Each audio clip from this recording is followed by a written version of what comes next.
Il-Caritas Malta fetħet fond biex jinġabru flus b'risq il-vittmi tat-terremot ta' Ħajiti. Il-fond tnieda bl-approvazzjoni tal-Arċisqof ta' Malta Pawlu Cremona u l-Isqof ta' Għawdex Mario Grech li appellaw għal ġenerożità biex tingħata l-għajnuna kollha possibbli lil dawk li qed ibatu minħabba l-konsegwenzi tat-terremot. Id-donazzjonijiet jistgħu jingħataw lil kappillani ta' Malta u Għawdex jew jintbagħtu direttament lil Caritas permezz ta' ċekk jew billi jiġu depożitati fi 3 kontijiet bankarji.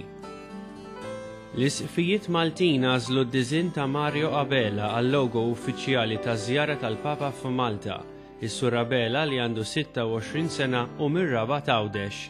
Id-diżinn li tħabbar f'konferenza tal-aħbarijiet huwa fuq sfond ta' kulur kaħlani li jissimbolizza l-baħar li jdawwar il-Gżejjer Maltin, l-istess baħar li ġab lil San Pawl fuq il-Gżejjer tagħna.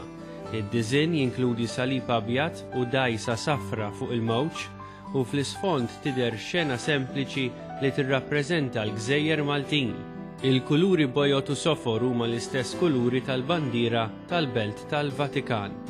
Fid-diżinn tiegħu l-artist xtaq juri li d-dgħajsa li ġabet lil San Pawl din id-darba qed iġġib lil Papa Benedittu 16 li t-tnejn li huma ġabunna u se jġibunna il-bxara tajba ta' Ġesu Kristu.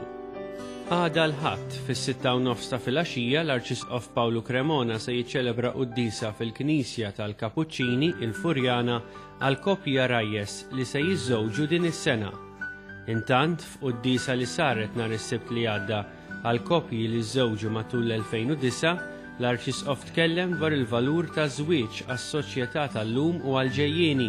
L-Arċisqof qal li huwa konxju mill-fatt li r-rata ta' tifrik tal-familji żdiedet. Minkejja dan għall-Arċisqof il-maġġoranza tal-familji Maltin għadhom sbieħ u b'saħħithom u dan għax ħafna minnhom jgħixu s-sagrament ta' żwieġ.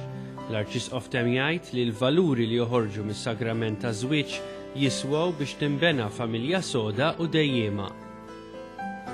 Għal aktar informazzjoni żur is-sit tal-Knisja f'Malta www.maltadiocese.org.